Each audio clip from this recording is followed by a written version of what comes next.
तसंच झालंय ना. किती किती बोंधुगिरी महाराज त्या ठिकाणी वाढलेले आहेत. काही तर असे महाराज आहेत भाजपच्या विचाराचे, जो कोण तो दाढीवाला ज्याला रेपसाठी बाहेर जेलमध्ये गेलेला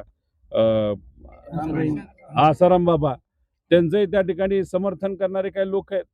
अरे म्हणजे इथं सामान्य लोकांचं समर्थन करणारे, सामाजिक कार्य चांगलं कार्य करणाऱ्याचं समर्थन करणारे आणि खऱ्या अर्थाने भागवत संप्रदायाला पुढे घेऊन जाणारे जे महाराज, त्यांना समर्थन इथं केलं जात नाही.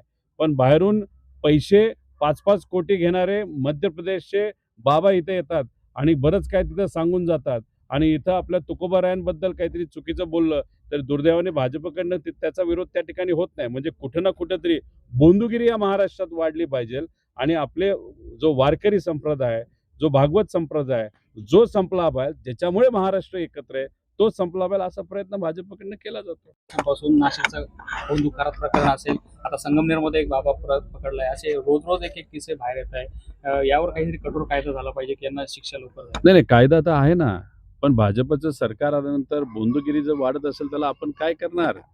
इथं जे काही सामान्य लोक आहेत त्यांना तुम्ही विचारा, 10 वर्षामध्ये तुम्ही तुमची प्रॉपर्टी किती लेवलनी वाढवू शकता? इथं बिचारा शेतकरी कष्ट करतो, युवांना नोकऱ्या लागेना आणि हा भोंदू बाबा 10 वर्षापूर्वी त्याची भोंदूगिरी सुरू करतो आणि शून्यापासून आता 2,000 कोटीचा मालक होतो. म्हणजे सत्ताधाऱ्यांच्या सहकार्यातून तर हे होणार नाही.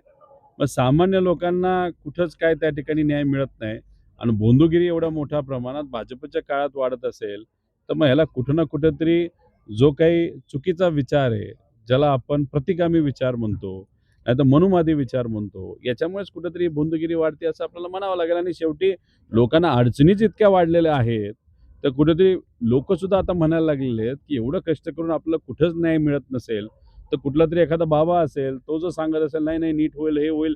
तर साहजिकच भोळी-भाबडी लोकं असतात, त्यांना वाटतं, की हां, ठीक आहे, बघू आपण हा प्रयत्न करू, ही पूजा करू, ते करू आणि त्याच्यात कुठेतरी बोंधुगिरी मोठ्या प्रमाणात वाढते आणि त्याला सरकारकडनं मोठ्या प्रमाणात पाठिंबा आहे. आणि सगळ्यात महत्त्वाची गोष्ट तुम्ही समजून घ्या, नाशिकमध्ये जे काही प्रकरण झालं होतं, त्यामध्ये 70 अधिकारी आणि नेत्यांचे महिलांबरोबरची व्हिडिओ आहेत. त्याच्यामध्ये हनी ट्रॅपिंग झालं असं म्हणतात. कुठे गेले व्हिडिओ? आता हा भोंदूबाबाचे म्हणजे खरात हा प्रकरण वाजलं, गाजलं. त्यानंतर गरीब महिलांचे, सामान्य परिवारातल्या महिलांचे व्हिडिओ बाहेर आले दुर्दैवाने. पण मग नेते कुठे गेले नेत्यांचे व्हिडिओ? मग नेत्यांचे व्हिडिओ राजकारणासाठी तुम्ही वापरणार आणि गरिबाच्या सामान्य लोकांचे व्हिडिओ मात्र तुम्ही स्प्रेड करणार. हे काय चाललंय इथं या महाराष्ट्रामध्ये? आणि म्हणून कुठेतरी मला असं वाटतं, की हे जे काही राजकारणाला ब्लॅकमेल करण्यासाठी हे व्हिडिओ जे वापरले जातात, हे जे गलिच्छ राजकारण आपल्या महाराष्ट्रामध्ये चाललंय, ते कुठं ना कुठेतरी खोडून काढावं लागेल. आता काल परवा जो डिलिमिटेशन कायदा मारून मुटकून या देशामध्ये पार्लमेंटमध्ये स्पेशल सेशन करून आणण्याचा प्रयत्न तिथं केला. तसा संविधानाच्या विरोधात आहे. तुम्ही खोलात त्याच्यामध्ये त्या ठिकाणी गेलात तर. आता ह्याच्यात आज मुंबईमध्ये भाजप आंदोलन करतंय. सरकार तुमचं आणि तुम्ही तिथं आंदोलन करताय. आता एका महिलेचा व्हिडिओ प्रसिद्ध झालेला आपण सर्वांनी बघितला. 2-2 तास लोकांना थांबवून ठेवलंय गाडीमध्ये आणि ह्यांचं आंदोलन चाललंय. अहो, आंदोलन करायचं असेल तर शेतकऱ्यांना अडचण त्यासाठी आंदोलन करा. 1,00,000 कोटी रुपये गरिबाचे, छोट्या कॉन्ट्रॅक्टरचे प्रलंबित आहेत. त्यासाठी तुम्ही आंदोलन करा. नोकऱ्या मिळत नाहीत त्यासाठी आंदोलन करा. आता प्यायच्या पाण्याचा प्रश्न या दुष्काळामध्ये मोठ्या प्रमाणात होणार आहे. त्याच्यावर केळीचे रेट वाढेनात. त्यानंतर महिलांवर अत्याचार होतात. त्याच्यासाठी आंदोलन करा. बघू तरी तुमच्यात किती हिंमत आहे. तुमचं सरकार असलं तरी रस्त्यावर तुम्ही सामान्य लोकांसाठी उतरा. पण आला वरून आदेश, टूलकिट आलं, वरून सांगितलं, "चला उतरा रस्त्यावर, करा इंडिया आघाडीचा तिथं त्या ठिकाणी विरोध." आणि लागले तुम्ही सुरू कामाला लागले. म्हणजे आदेश आल्याशिवाय तुम्ही काम करत नाही. ही दुर्दैवाने महाराष्ट्राच्या भाजपची परिस्थिती आहे. थोडक्यात काल परवा जो डिलिमिटेशन कायदा मारून मुटकून या देशामध्ये पार्लमेंटमध्ये स्पेशल सेशन करून आणण्याचा प्रयत्न तिथं केला. तसा संविधानाच्या विरोधात आहे. तुम्ही खोलात त्याच्यामध्ये त्या ठिकाणी गेलात तर.